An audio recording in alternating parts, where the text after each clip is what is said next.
Hey, welcome back to the Investigative Journal on this August 13th, 2015 day on our calendar. I'm your host, Greg Anthony.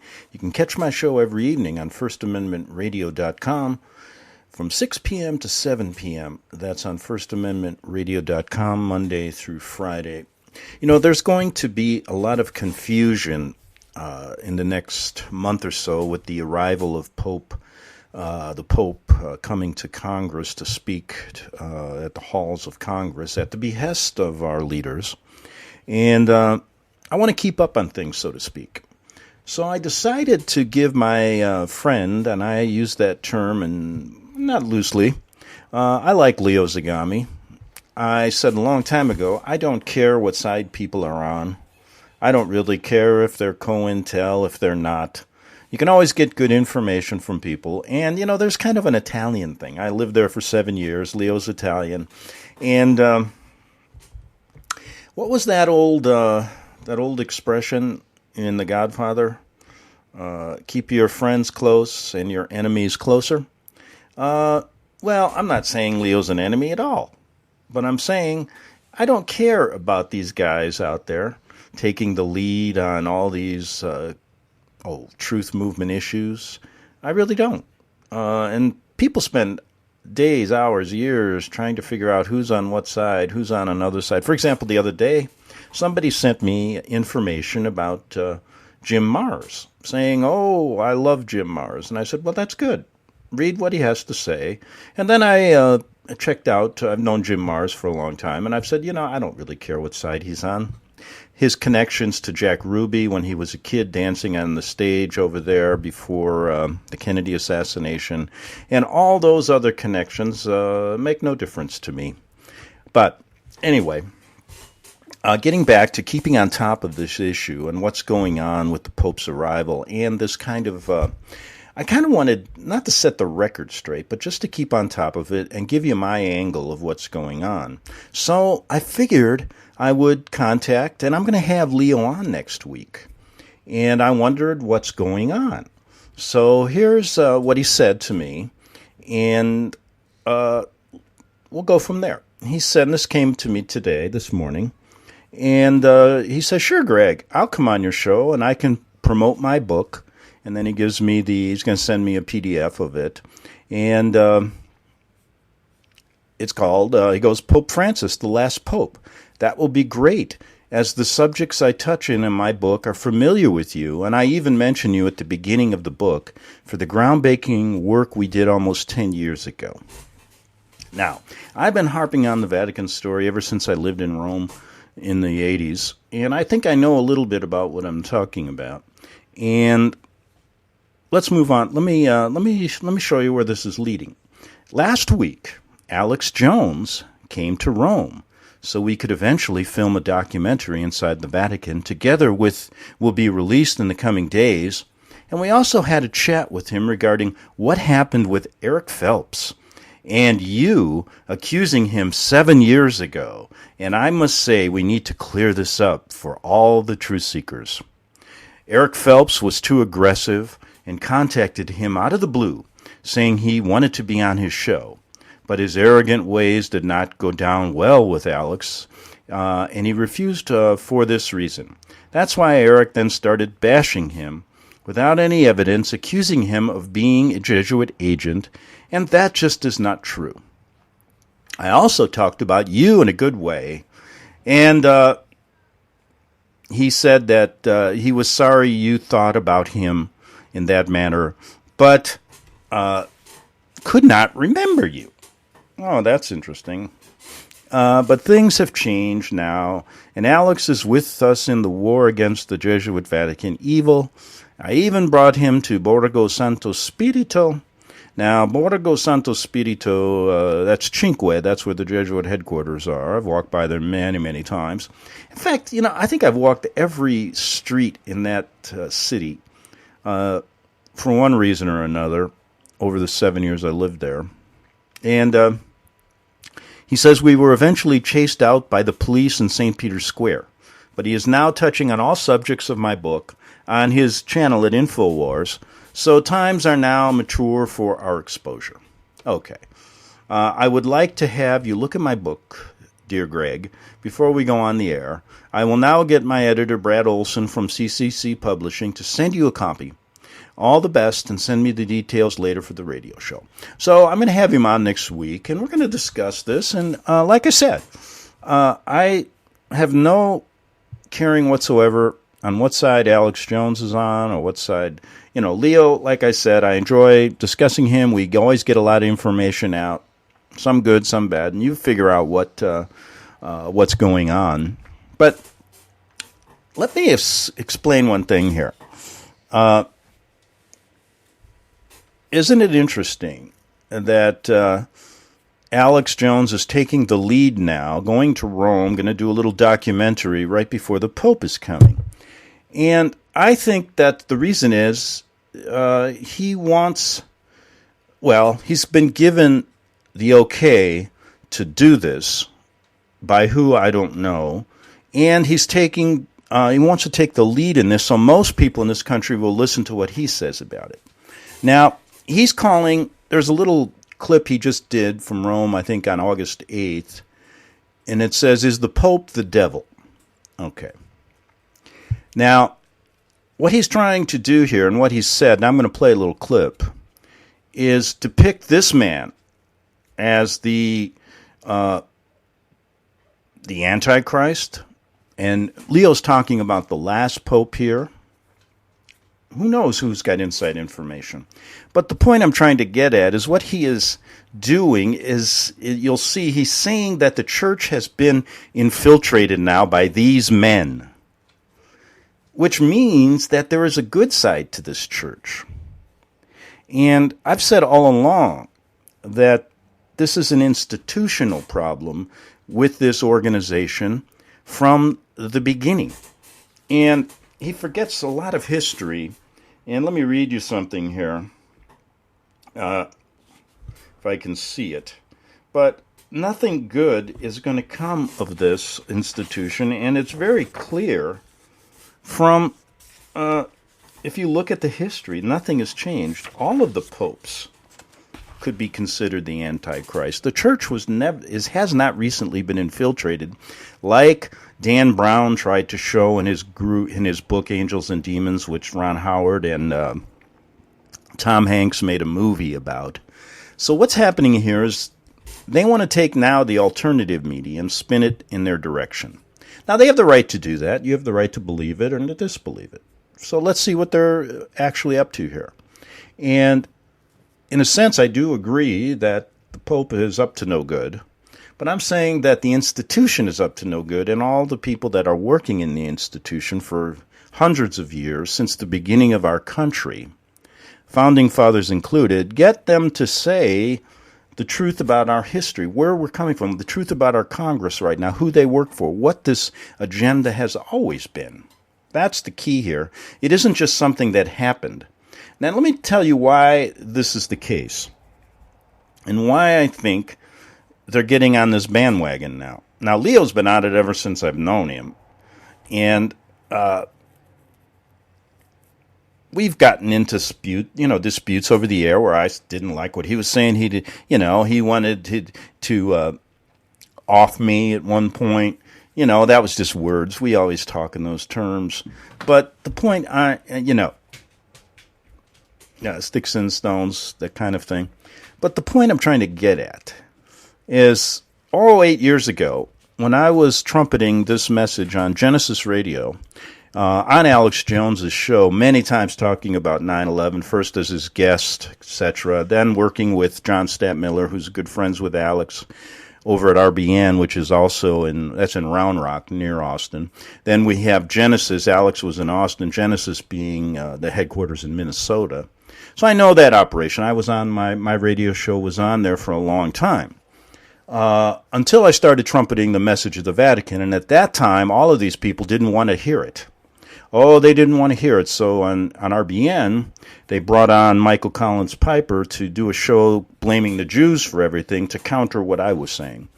Then, of course, Alex Jones was referring to me as crazy. The Vatican is good. They're poor. They have no influence in our government, etc. So listen, you got to go back to a lot of his old shows to see where he was at that point and where he's coming to today. So what that means is through these 10 years, if we give him the benefit of the doubt of these 8 years, he has learned that the church has been infiltrated.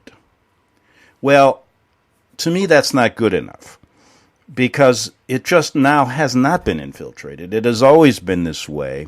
And 8 years ago is nothing in comparison to the hundreds of years that this institution has created havoc in this world. And we've shown this through the actions of the Jesuit order and then the Counter-Reformation back in the 1500s, when they were formed as the militia for the church. Now, this issue about Phelps. Yep, Eric, we used to talk many times on the radio together. I've had him on my program many times. And, he knows very well what Alex Jones was doing, and they were arguing. Now, Eric has taken a different road on certain subjects. I disagree. And I said, I don't really care where he comes from either. And I'm sure he doesn't care where I come from. And the point is, you can point fingers at everybody. But he came out in 2001 with Vatican Assassins with a plethora of information like, man, you wouldn't believe. And so I learned a lot from him, and many people have.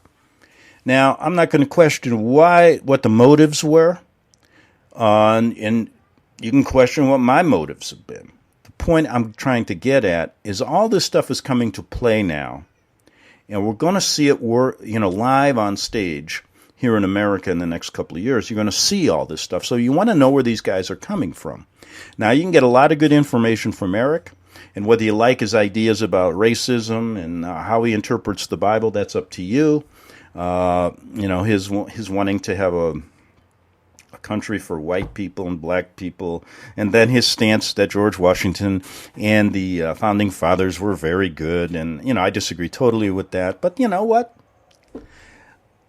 Don't we all have disagreements? So, like I said, I don't care where these guys come from, and I'm not pointing any fingers whatsoever. I'm just saying it's quite interesting now where this is heading. So now we have Alex Jones taking the lead. I'm going to get Leo on next week, and we'll get the inside story. It was with Alex there in Rome, and maybe we can piece this out. And so let's put this way. I'm glad he's getting on board, finally seeing that the Pope is not who he says he is, but for reasons why, the questions that no one ever answers, why do people bring this information out? Let me answer that question for myself.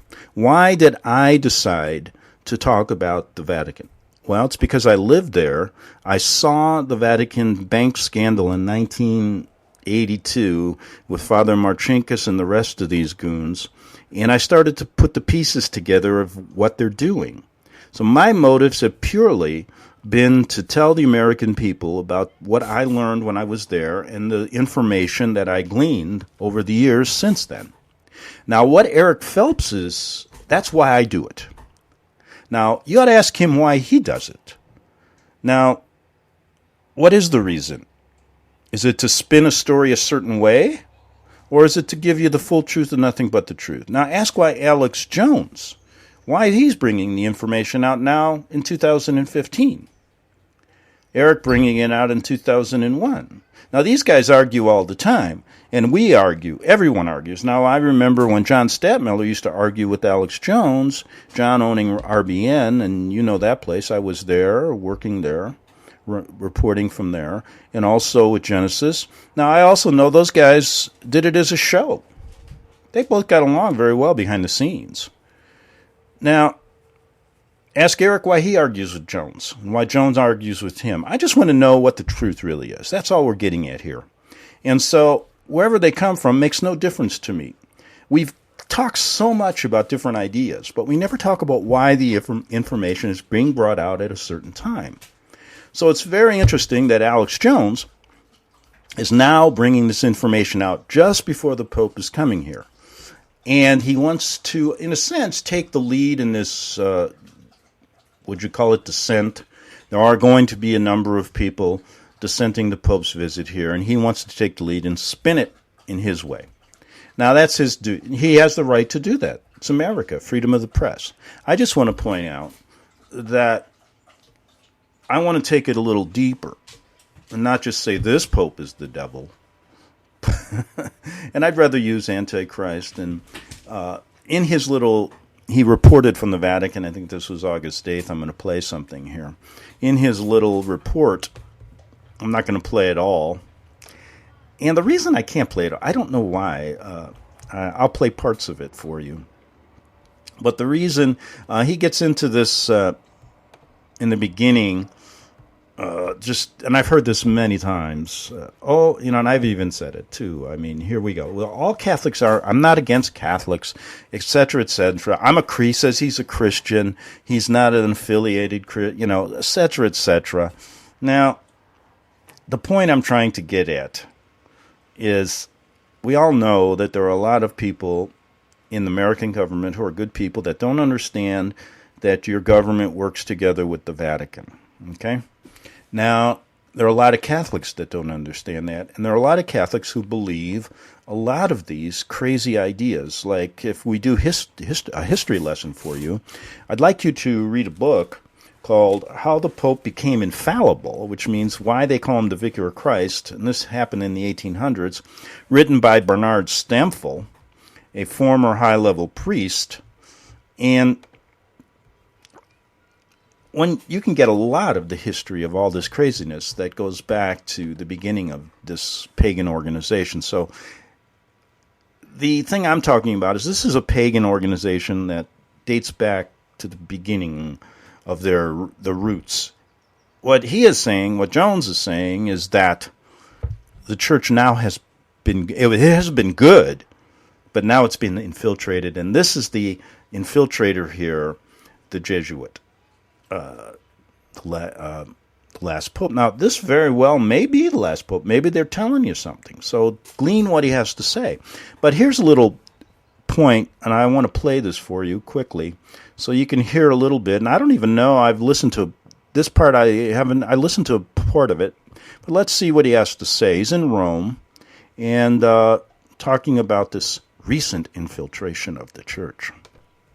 Is word for word, except for like 7 words have been changed from Reich to United States, stuff like that, is the Nazi Gun Control Act that they repassed. And it was Senator Dodd, not the current one, but the previous one. Senator Dodd, you can look this up, that was a lawyer at Nuremberg and just took it and made it U.S. law, which had been previous Weimar Republic, then recertified by the Nazis to be technical. So I mean, we literally live under, the EU was a Nazi blueprint. And guess who was at the Treaty of Rome in 1957 and supported the EU? The Vatican. Guess who's not a member of the EU and is exempt from it? They want you under the EU, but the men that have hijacked the church, because regardless it's been hijacked, they are exempt. They are above it. They don't have to follow it. Only you and your family. That's what's happening.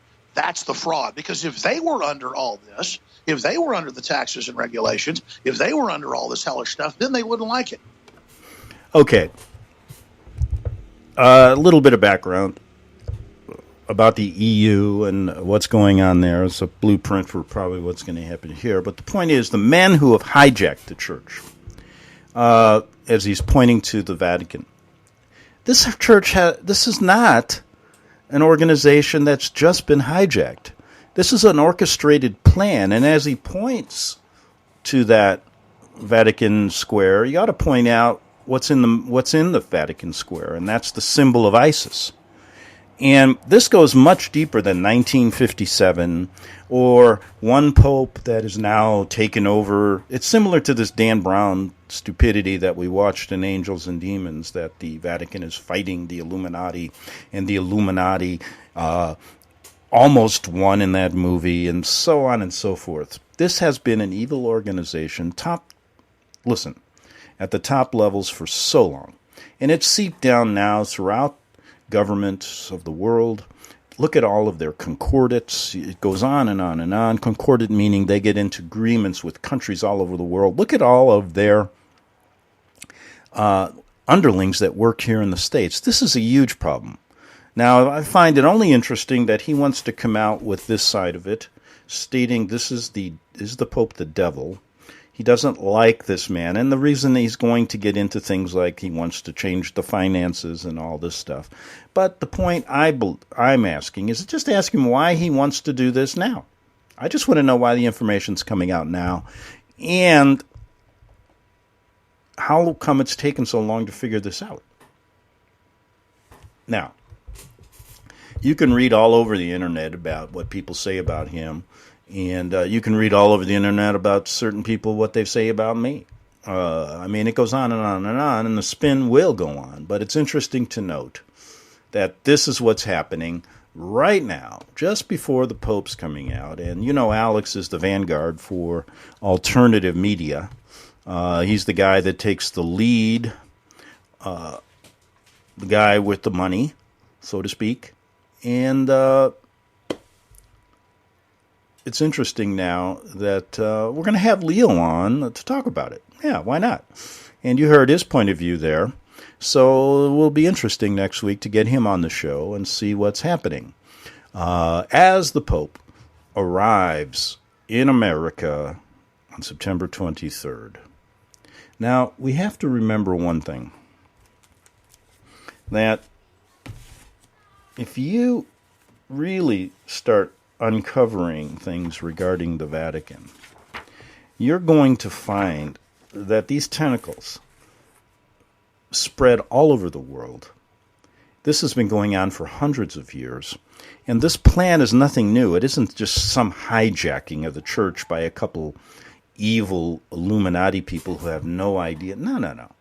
This has been an orchestrated plan, and it takes on, basically, it is, I always like to start in when our country was formed, and when you start really understanding how the Vatican played us as puppets here, used our founding fathers to basically use freedom and the Constitution as a veil for freedom, for fascism, when in fact that's exactly what's happening here. And when you see how this institution, it doesn't matter if it's Francis in there or Pope John Paul II, no matter who's in there, it's the same thing over and over again, and there'll be nothing good coming out of it for the people of this country.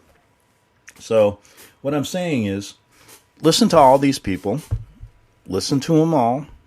Eric Phelps gives you good stuff. Alex Jones gives you stuff. Listen to everybody out there. You can go to so many different websites now that are catching on to this story. But I recommend you don't forget one guy.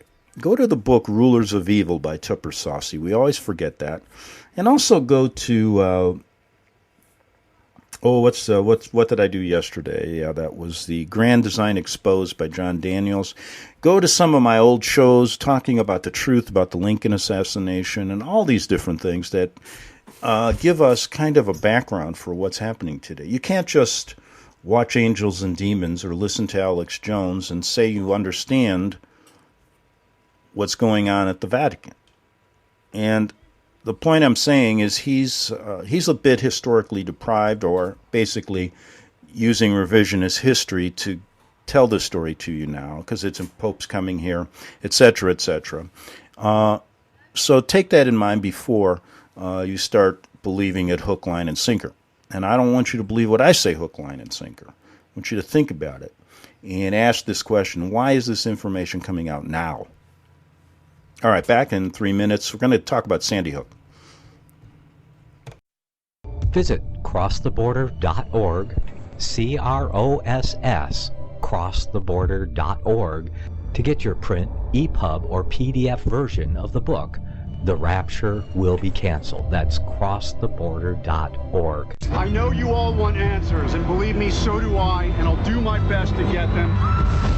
Despite Nicolas Cage's promise to do his best to get left behind rapture answers for us, don't hold your breath.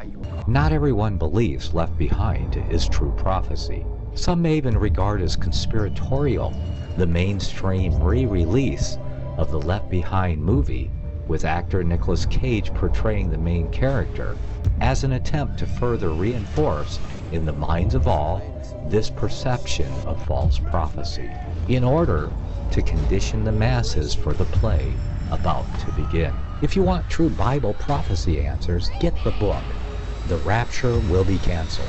The author exposes the Latin rapture origin, the 7-year tribulation deception, true Bible revelation of Daniel's 70 weeks, the abomination of desolation, the restrainer, America in the Revelation, the image of the beast and the mark of the beast, and the truth about God's chosen people, and so much more about Bible prophecy. This book will shatter the left behind paradigm of future events. Get the book, The Rapture Will Be Canceled. Visit crosstheborder.org, CROSS, crosstheborder.org, to get your print, EPUB, or PDF version of the book, The Rapture Will Be Canceled. That's crosstheborder.org.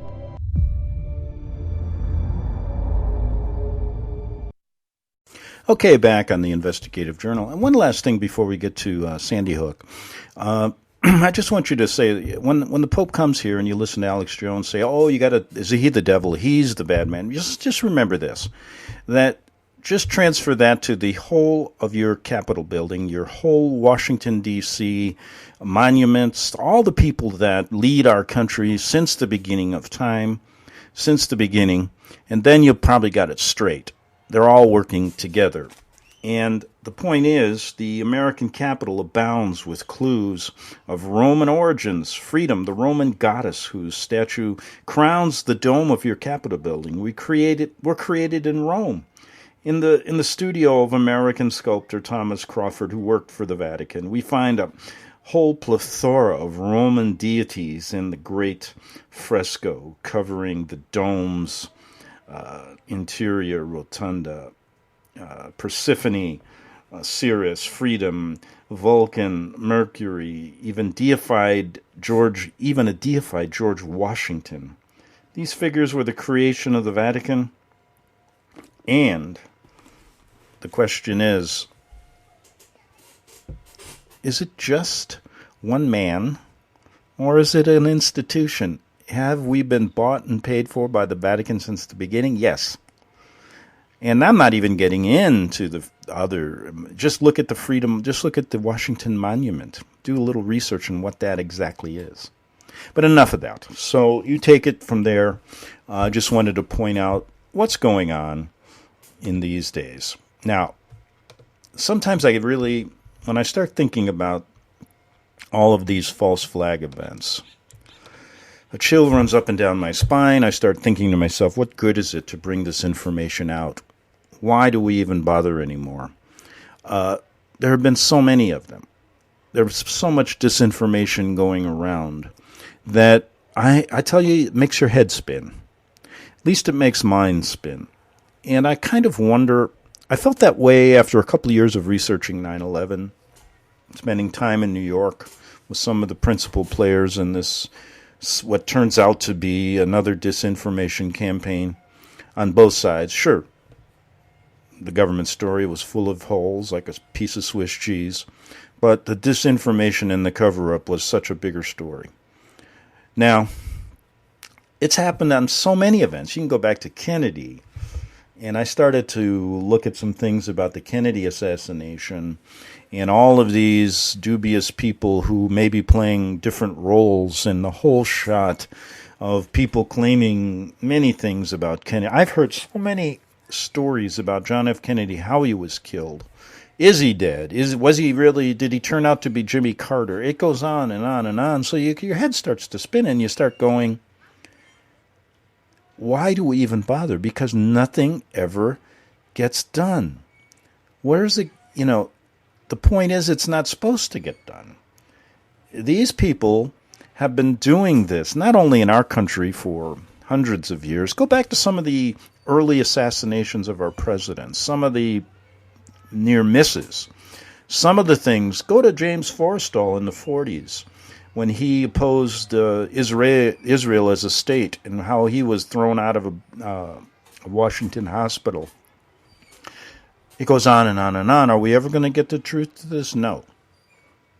I don't think so. You may get it in your own mind. That's why I say the truth. There's so many truths. And the only truth there is when you put your little head on the pillow and what you think is the truth when you go to sleep at night. Now, why am I playing this Sandy Hook thing? Well, I decided that, look, you go to Columbine, you can see, I've seen in Columbine, there's another false flag event. Now, how many people were killed there? I don't know, but I do know that some people had, it was a staged event. You can see them placing a dummy that looked like a dead person when kids were running out of school, and then somehow a mistake was made, and they you could see them, the EMTs or who these federal workers were, it wasn't EMTs, probably some CIA guys, pulling the dummy away. So it was a staged event. Then you can go to the Oswald case. You can see the staged event there. Lee Harvey Oswald. I don't believe he was shot even. Who he was, who knows? So how, if we haven't gotten to those, do you think they're getting good, and they think they're getting good. Like Sandy Hook is an interesting one. The more these false flag events occur, the less information they have to show us. Sandy Hook, there was nothing. If you believe what they told you on TV, then you'll believe anything. And I believe it's a PSYOPs event to see how far they can go. Now, Sophia Smallstorm worked tirelessly on this subject because she believed that we had been hoodwinked. And she's right. But she gives more in her discussion, and I'm about 8 minutes into an hour and 32-minute video that she did. She discusses how they do this, the psychological ramifications, the real interesting things behind the scenes in false flags will give you an idea of what's to come in the future and how you can watch out for these events. Now, we may never get to the truth because we're so far gone in this country that I don't believe there's a way out. Do you believe we can actually change this government? Do you believe we can actually change the media? Do you believe we actually can change these satanic ecumenical pastors out there leading us down the roads to hell or wherever they want us to go? Do you believe you can change this stuff now? Do you believe that you can actually get truth out of your elections? I don't think so. It's so far gone. All we're doing now is kind of learning how we've been deceived, and that's the hardest part. Because the key phrase in this whole thing, it's easy to deceive people, but it's so much harder to show that they've been deceived, and it's also harder for you to accept it, and for me to accept all these deceptions. But in this, so I decided with Sandy Hook to look at what Sophia was saying to give us insight on how and why this is going on and what to look for. Not so much just the elements in Sandy Hook that show it was a false flag, which they're covering up as we speak today. This has been a huge cover-up, millions of dollars given to these fraud crisis actors, so to speak. But she goes behind the scenes on how they do it and why they do it. And we always know there's a hidden agenda behind it, this case being gun control. And even the city they chose, everything makes a lot of sense. So let's listen to Sophia Smallstorm and unraveling Sandy Hook. Or one has to ask how such conflicting reports could emerge from one true story. And one has to ask how such reported events could take place in a physical world that can't accommodate the things that supposedly occurred at Sandy Hook. For instance, a lightweight 20-year-old youth carrying multiple firearms, managing them, changing magazines, and accurately, consecutively shooting 26 people between 3 and 11 times each in a matter of 5 to 7 minutes. Men who are much bigger with extensive weapons experience and proficient shooting skills say they themselves could have hardly done what Adam Lanza did. A little target practice with mom does not produce 26 victims in 5 to 7 minutes. The Sandy Hook story, delivered by way of television news, television interviews, and print media exists in what I will call two dimensions, the flat world of printed paper and the screen. It is a vibrant, noisy, and colorful world that feels and looks real. And we've been trained since childhood to connect with, to be stimulated by, and to be informed by this 2D world. The story in 2D can take on all kinds of flavors. Our larger-than-life big-screen movies bring us closer than we could ever be in real life to looming characters and their situations. The person projected on this screen is much larger than real life. We allow 2D stories to have tremendous impact on us. They are made with tools and technologies, and we know very well that they are staged. They are created as simulations of reality, and we enjoy them fully for that. We participate in the fiction by suspending our active awareness of it and getting into the story. But when we finish watching a movie on television and switch to the news, we ingest those stories in a different way from the film we just saw. We separate the news from the movie. When we turn the channel on the TV, we also turn the channel in our brains. However, news footage is edited just like film footage is. Editing is really piecing a story together to make it clear and efficient. In movie making, scenes do not have to be shot in sequence. The story is written or created, then it's filmed, and then it's put together in the editing room in a way that feels rich and real. The physical world, the space we occupy, is what I will call 3D. It has certain rules: big, small, heavy, light, dark, wet, night, day. The Sandy Hook Elementary School is a place you can visit today. It's on the map. You can walk up to the fence that blocks it off. You can take a picture of it. So it exists in the third dimension. An event the size of Sandy Hook, involving multiple people and injuries, is known in emergency talk as an MCI, or mass casualty incident. Sandy Hook was an MCI. A bus turning over is an MCI. When first responders arrive at an MCI, they use a protocol that is known worldwide as START triage. Triage means to sort. START stands for simple triage and rapid treatment. Accident victims are assessed by physical presentation, breathing, vital signs, coherence, the ability to stand or walk, and they're tagged. Red, which means they need immediate treatment; yellow, delayed; green, minor; and black would be deceased. Victims are put on colored tarps and transported from the scene in that order. Here are START triage tarps and an example of the tag, which is put around the neck or a limb. While we did see START tarps on the day of Sandy Hook, they were empty. The white mounds you see in these pictures are actually emergency gear. Ambulance crews learned that no bodies were coming out. They would be kept in the building to which only the police had access. Ambulances were made to wait down the street at the firehouse. This is what was posted on an internet forum about the emergency response at Sandy Hook. I'm going to read it to you. The main sticking point is the EMS services did not behave within their normal scope. A mass shooting would have had trauma helicopters flying children out one after another, performing CPR the entire way to the hospital, and patients would be declared dead at the hospital after extensive measures were taken to try to save lives. I've been in the ER for 5 years, and we get all code blue patients.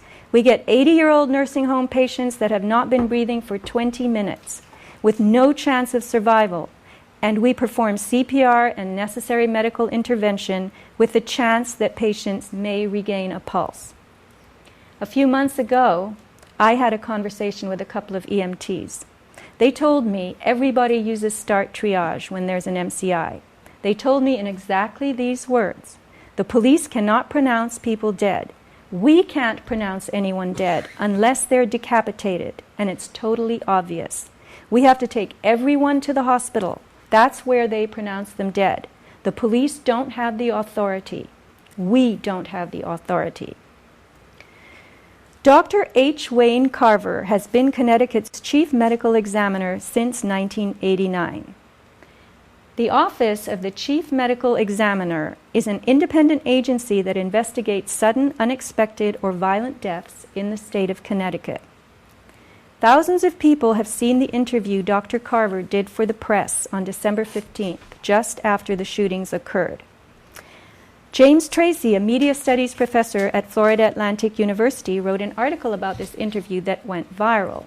What he noticed immediately was Dr. Carver's strange behavior, reflecting discomfort, nervousness, and even a bizarre lack of knowledge of what he had just done, which was to personally examine the Sandy Hook bodies. Listen to how he talks. I've been at this for a third of a century, and it's my sensibilities may not be the average man, but this probably is the worst I have seen, or the worst that I know of any of my colleagues having seen. And that all the more makes me proud and grateful to our staff, who, to a man, have just behaved most professionally and strongly. And I hope they and I hope the people of Newtown don't have it crash on their head later.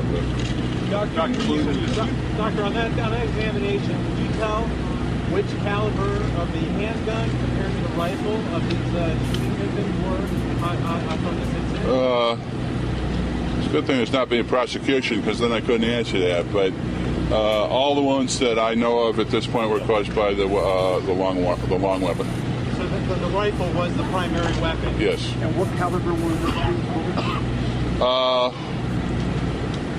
Question was, what caliber were these bullets? And I probably know more about firearms than most pathologists, but if I say it in court, they yell at me and don't make me answer. So I'll let the police deal with that for you. Doctor, can you tell about the nature of the wounds? Were they at very close range? Were the children shot from across the room? Can you tell? I only did 7 of the autopsies. The victims I had ranged from 3 to 11 wounds apiece, and I only saw 2 of them with close-range shooting. But that's that's a sample. I really don't have detailed information on the rest of the injuries. But you said it was the long rifle that was used? Yes. I thought the long rifle was discovered in the car. That's not correct. Not correct, sir. To follow up on that question, how many bullets casing the fragments did you find total on the autopsy? Can you tell us that? Oh, I'm lucky I can tell you how many I found. I don't know. There were lots of them. Okay. Doctor, what time? What shape were the bodies of the families were brought forward to identify? We did not bring the bodies and the families into contact. We took pictures of them, of their facial features. You have it's easier on the families when you do that. There is a time and a place for up close and personal in the grieving process. But to accomplish this, we felt it would be best to do it this way, and you can sort of you can control the situation depending on your photographer, and I have very good photographers. What did Dr. Carver mean by, I hope they and I hope the people of Newtown don't have it crash on their head later? And why was it decided that the parents would not be permitted to physically identify their dead children, which is an extreme departure not only from protocol, but from instinctive parental behavior and nature? It is unthinkable to most parents to simply be told by authorities that their child was in a massacre and is never coming back. Wouldn't parents want to see the red jacket, the blue pants, the little blonde head, the pink sneakers, regardless of the injuries, just to make sure? We had empty triage mats and a glimpse of one huge body bag, thought to be too large for any reported victim of the shooting. So I decided to look for, besides just names, verifiable victims. Here's a compilation of footage of one woman on a gurney. Okay, who was he getting off trying to say?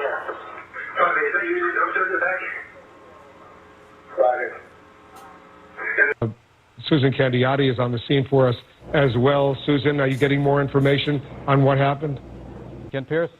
Keith, I can, yeah. Okay, what? Okay, we got to move forward here. There's an error that occurred on the video, and that's because my internet connection went down. But isn't it interesting that what she's talking about here... Oh, boy, did I lose... let's see what I got here. Oh, that's still working. Okay. So, anyway, let's see. Sorry for the mix-up, but I'm going to get back. Let me get this internet working. It just dropped. Interesting. But anyway, what she's talking about is, in this part of the video, there was just no adherence to any type of protocol. But all that people believed was what they saw and heard on TV. That was the extent of it. And this is what she's getting at. The way that we're told and what we believe is not based on what we actually see in the third dimension. But what's happened is TV has taken on a reality of its own, and we believe most anything that's on that tube. Interesting, isn't it? Now, as we move forward here, I only got a few minutes left. I'm trying to pull up at least a couple of minutes. I'm sorry I lost my internet connection with my... here we go. We'll get it back. And pick up where she left off. And I got about 4 minutes, and then we'll do this again tomorrow, because I really think it's important for us to understand. You can control the situation depending on your photographer, and I have very good photographers. What did Dr. Carver mean by, I hope they and I hope the people of Newtown don't have it crash on their head later? And why was it decided that the parents would not be permitted to physically identify their dead children, which is an extreme departure not only from protocol, but from instinctive parental behavior and nature? It is unthinkable to most parents to simply be told by authorities that their child was in a massacre and is never coming back. Wouldn't parents want to see the red jacket, the blue pants, the little blonde head, the pink sneakers, regardless of the injuries, just to make sure? We had empty triage mats and a glimpse of one huge body bag, thought to be too large for any reported victim of the shooting. So I decided to look for, besides just names, verifiable victims. Here's a compilation of footage of one woman on a gurney. Okay, who was he getting off trying to say here? Okay, is that you upstairs the back? Right. Susan Candiotti is on the scene for us as well. Susan, are you getting more information on what happened? Ken Pierce? Keith, I can, yeah. Okay, what can you tell us about what's going on at that firehouse right now? I'm with you right now. All right. This is as far as we can go. Obviously, they've got the yellow tape set up right here. Behind the camera there, Kevin Flommer is taking you along as you see one of the injured people. I didn't get a look at the kind of injuries we're talking about here, but that is one of the few casualties we've seen so far. Anos que foi morto na operação policial. Ele também teria matado o pai em casa e a mãe na escola onde ela trabalhava. No local da tragédia, o desespero era... Okay, now watch those keys.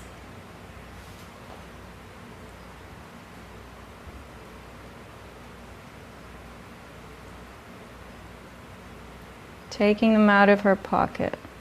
So now let's listen to Fire Chief Halstead. It's a call he'll never forget. Sandy.